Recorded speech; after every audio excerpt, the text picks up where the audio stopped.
So I've spent at least half a day trying to think of what to wear because I'm going to be sitting next to R Meera for the first time. We've been friends for a long while, but this is our first in the flesh meeting. So we have now, in a good Malayali way, traded many abuses and accused each other of many insincerities. Okay, so just to give you context, so I had a friend called Suresh Jairam. Some of you may know him. When he was briefly principal at Karnataka Chitrakala Parishad, whenever I introduced him to people as the principal, he would say, "No, I'm lying." Okay, so which led to some weird social situations. And what is about to happen is going to be similar. I will say things about Meera, she will deny all of it. Okay, so with this warning, I'm now telling you, Meera is one of India's most important writers. In Kerala, she is that very rare thing. She is both critically acclaimed, having won like every award in sight, and also a bestseller. Right. One of my favorite sources of entertainment is going to her social media or to her Facebook page and seeing these sad messages from people saying, "Ma'am, your latest edition, I was not able to get a copy. Swiggy is not delivering it to me in Thrissur," or other such bizarre things that only happen in Kerala. Okay, so it is a very particular kind of literary market in Kerala, a very particular kind of readership. They're very, very serious, but also just like fantastic. And in the middle of that is the Queen. Okay, and so it's been my great privilege and extreme pleasure to get to know her and her work. And in the last couple of years, I had a double pleasure of being a particular kind of reader, of translating this book. Okay, so Kabar. So that's what we're going to talk about a little bit today. So I know the session is called Myth and Realism, no? Something of that sort. And because, sorry, what was it called? Oh, magic realism. Okay. Because the session is called Myth and Magic Realism, we must immediately start talking about journalism. Okay. Okay. Okay. So, what is the connection? Okay. This is the point at which Meera starts looking fed up and starts denying everything I said. Okay. Meera was actually possibly the first woman reporter hired by Malayalam Manorama to work in Kerala. Okay. And it's part of media history. She has worked as a journalist for a while. She was an award-winning reporter. She did a lot of innovative work. Then later, as her literary career grew, she also worked in television, so she's written in television. And when I, as a reader, read her work, I feel that sense of how that has influenced some of the ways in which she constructs her novels, and it's something that I want to ask her about. But do you think that world in which you lived in a realism world, has had as much influence on you as your love for mythology and fantasy? Uh, when you ask me that, I would say yes. Because everyone asks you what exactly, how exactly journalism helped you in writing fiction.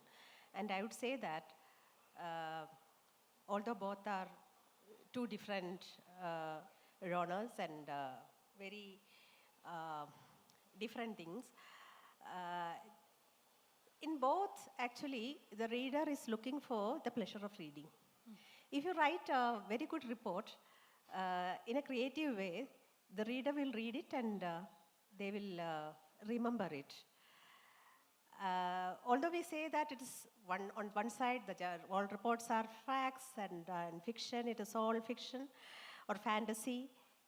But I believe that if you add a bit of that pleasure of reading to a report, it will actually it will stand the test of time. And then if you add a lot of facts to the fiction, it makes it all the more credible. So this is the situation. And I want to add something to something about Nisha and our special relationship, because it so happened that I was writing my first longer novel, Hangwoman or Arachar in Malayalam. And in those days, only one book was translated into English, and it was a collection of short fiction. It was published by Penguin. translated by Devika, Yellow is the Color of Longing. So at that time, had no idea that one more book will be translated into English.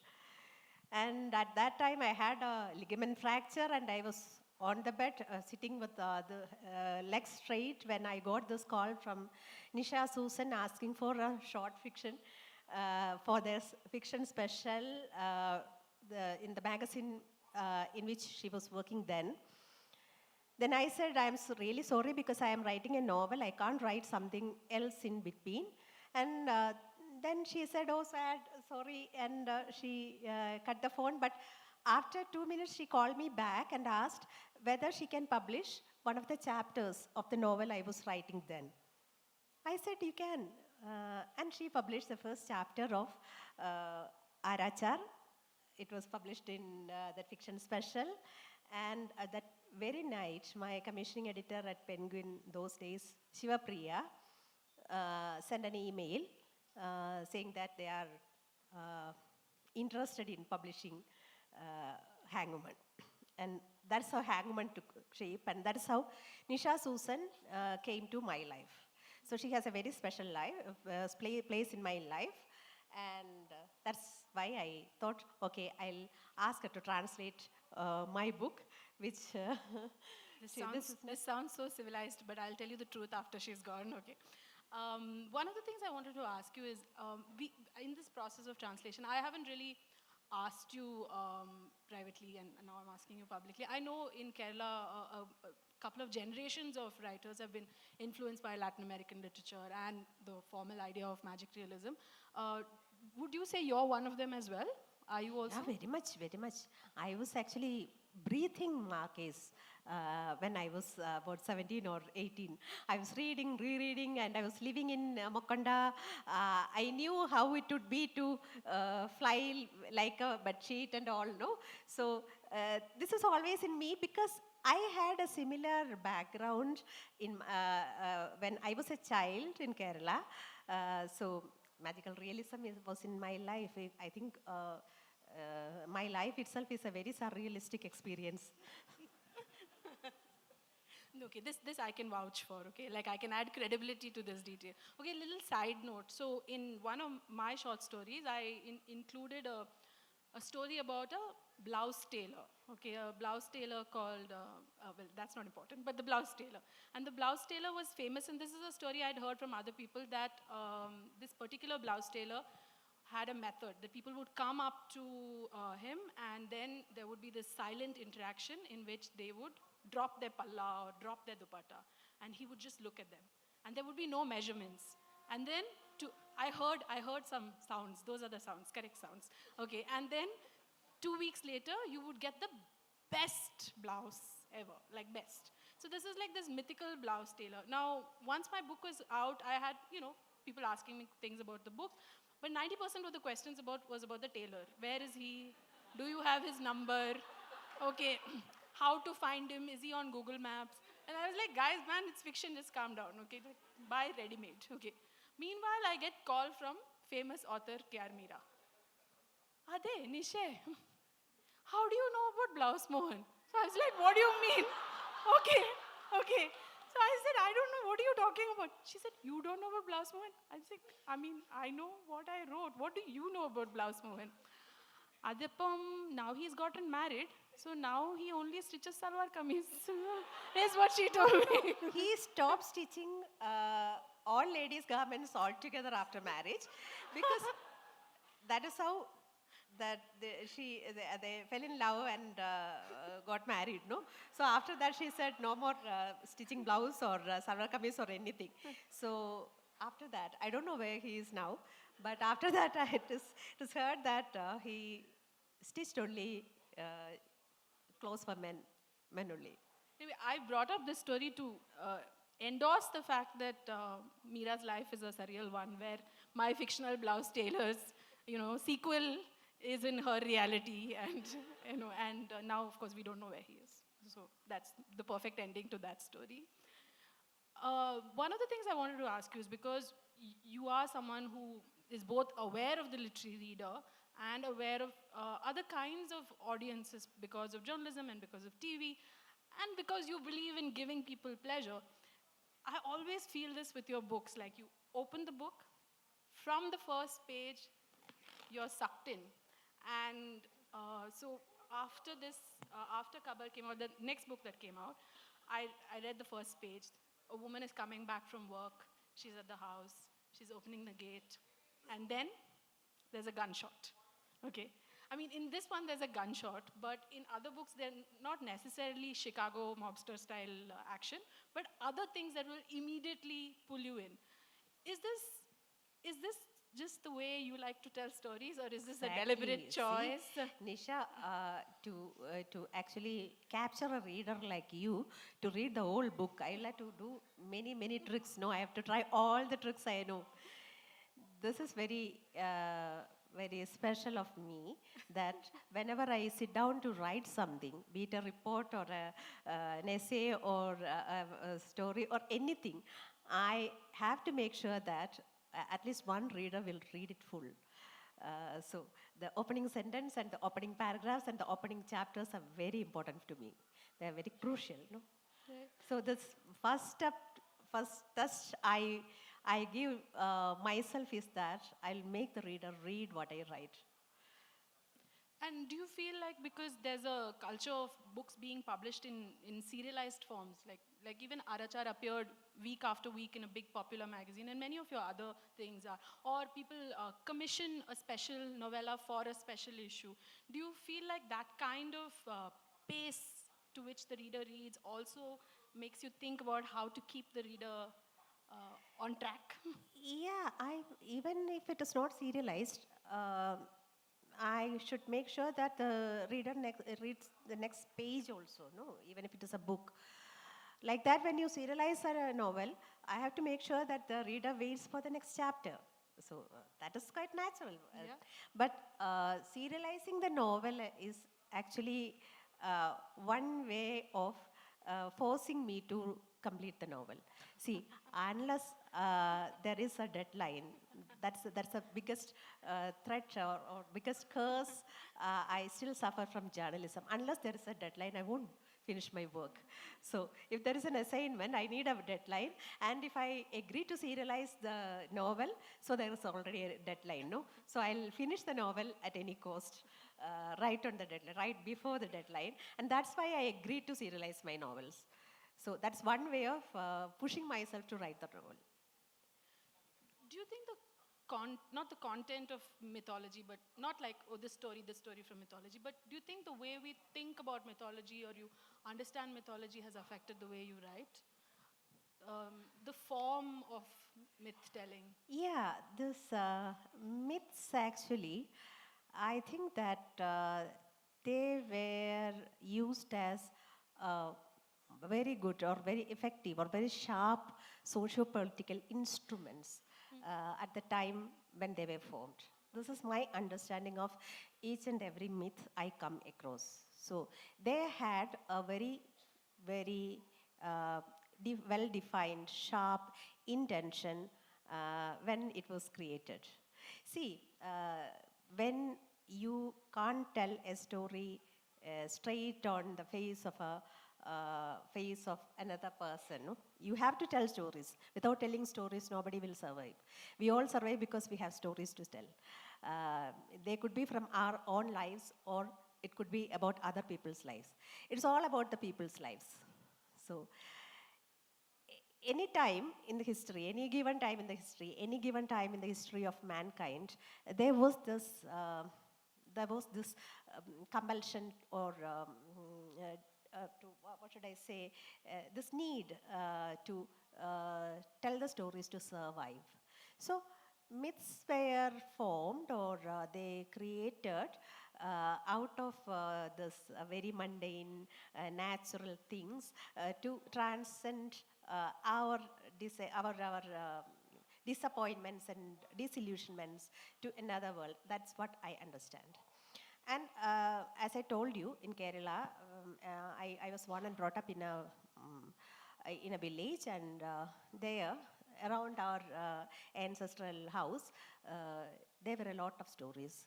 Each and every household had a myth or something like that, no? A very supernatural story associated with each house. For example, one of the stories I heard when I was a child was that my paternal aunts encounter with Ekshi. Ekshi, you know, witch or she-gold or so. So she says she has seen them. She has seen them with her own eyes. So that's the story. The story is like that. It was Onam. So everyone, we had this, the children used to make attapookalam, you know, the floral pattern in front of their house, the courtyard. So there was a competition between all the children in the village to create the biggest or the most beautiful attapookalam in front of their house.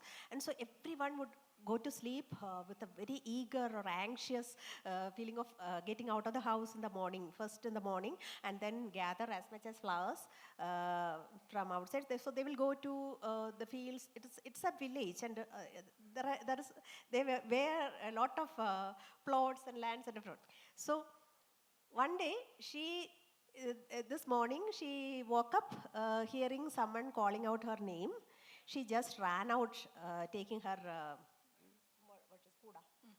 then she went, and then she said she found out that nobody was there, so she thought they must have ran already, and she went to the place, and she saw the buds were all there. They were ready to bloom.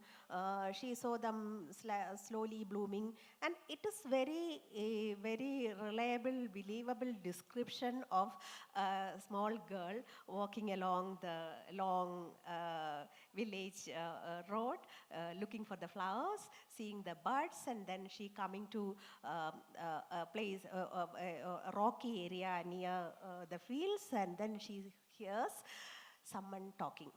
That is women talking. So she was wondering who is talking there, and she looked there, and she went to see what there was, and it was like dawn, because it was a full moon day. So in that moonlight, she saw yakshis. They were wearing white saris. They had long hair. And when she describes all these things, no, see, just imagine as a child, I was listening to this description not by herself but by others. My grandmother, my other aunts, they all believed that she has seen them, and I too believe that she has seen them. Even today, I believe she must have seen them. Okay, so this is the situation, or this is the illusionary background I had as a child. And I believed in all those myths, all those fantasies, all those unreal happenings. And I tried to rewrite my life, blending or blurring the lines, dividing the real and the unreal. And maybe that's how magical realism become. That's what magical realism is when you learn the theory, no? So that was what I practiced, or what I enjoyed in practical life. So there is a particular year with which Meera can hear myth and legend and gossip and stories about tailors, and it's a year that's, I find just incredibly sophisticated, because all kinds of people try to write about mythology, and there is a slightly instrumental approach sometimes. It's one step ahead of moral of the story, like just about one and a half step. That's not quite what happens with her work, and I find it fascinating. So and I think, like she was saying, the aunt's story becomes so much more real because everything else is real. So then the yakshi must also be real, right? So that's what happens in Kabar also, where the... May I add something? That is the Kabar. I don't know how many of you have read Kabar. There is this Yogeshwaran Ammavan who was real. Real for me, because I have grown up listening to stories about him. So we have a sacred grove part on the south of the house it was called Kuriyala in our part of the state. So in Kuriyala, you light lamp in the evenings. So you won't farm anything, you won't cultivate anything there. That part is not touched at all. So there you have big trees because you don't touch the trees. There are so many birds, snakes, all sorts of animals like mongoose and all, no? So this Yogeshwar Nammavan actually went to Kashi. So the story we have heard is that the Yogeshwar Nammavan, he was a very pious gentleman. He did all his duties to the household, and then when he became old, he decided that he will go to Kashi and attain salvation there, and he left for Kashi. In those days, actually, what I wrote in this book is true, that the belief was that, or the story was that, all our grand uncles used to go to Kashi to have salvation, and they never came back. Only Yogeshwar Nammavan came back. Yogeshwar Nammavan, when he came back, he came with 2 girls, beautiful girls. That's true. And then what happened was, the story goes like this. These girls, he asked them to sit on the east room of the house, which is the most sacred place, no? Where we light the lamp. You place the lamp there on the east veranda. And then he asked them what they would like to drink. Then they said, we won't touch anything cooked. That is, they won't touch anything touched by fire or by rain. So they should eat something, they need something which is not touched by fire or rain. So he got tender coconuts, and he brought the coconuts, and he was calling out their names when they were not there. They had disappeared. And he was calling out their names, and that is elder sister and younger sister. They don't have names. They don't have specific names. They called elder one, younger one. So he heard their noise in an abandoned house, or it was meant for building a temple or something there, and he went there and he saw their red silk clothes there. So that was the temple. So these girls were discovered to be 2 goddesses who accompanied him, and so we had them still. Our family deity is one of the goddess, the elder one. The youngest one, actually, since that place was too small to hold these 2 powerful devis, one had to be shifted from there. So she was shifted to another house, which was a Brahmin's house, but they sold it to a lower caste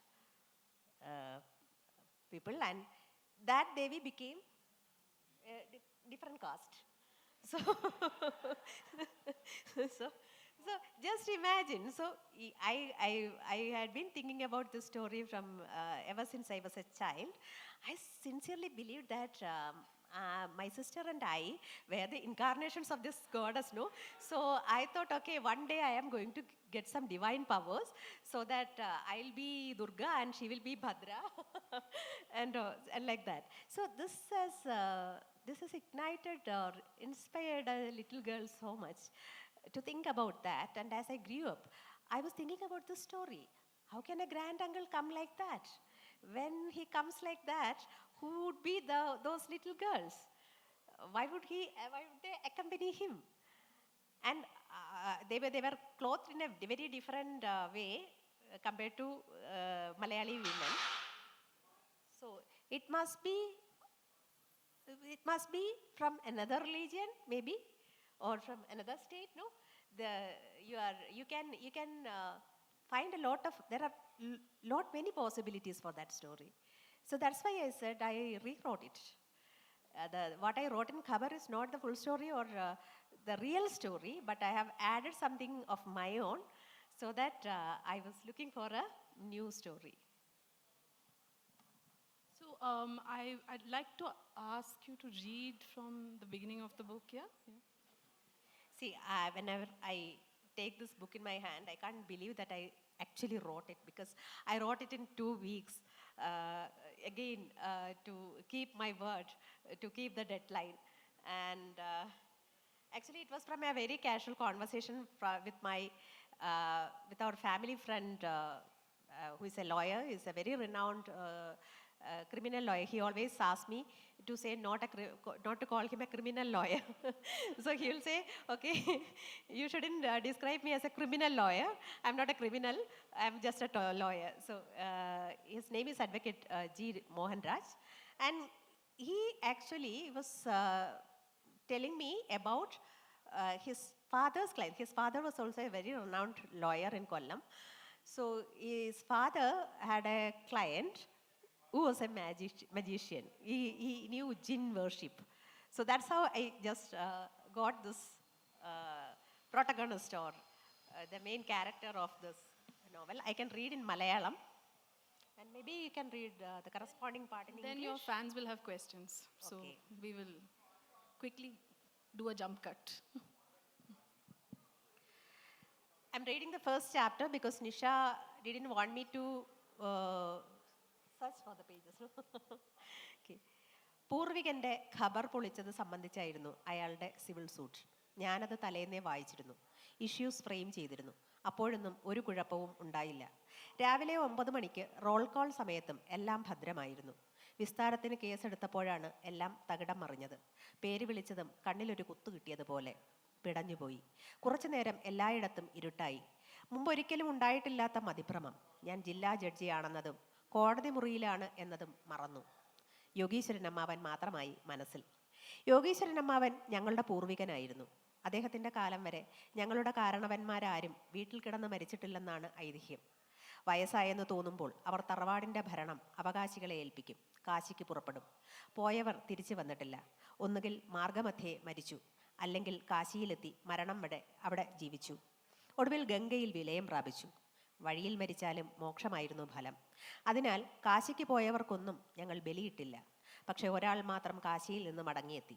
അദ്ദേഹമാണ് യോഗീശ്വരൻ അമ്മാവൻ.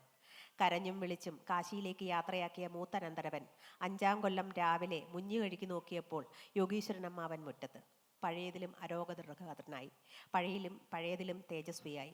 2 പേർ കൂടി ഒപ്പമുണ്ടായിരുന്നു. 2 ബാലികമാർ, പരദേശികൾ, അതീവ സുന്ദരികൾ. So this is just So I trust our multilingual Bangalore audience to have understood some of that already. But just in case you didn't, I just want to add that the protagonist is also a mythical being, a young woman judge. Okay, so I think this will be the first Indian novel with a thank you so much, Meera. Thank you so much, Nisha, for making this happen. Thank you so much.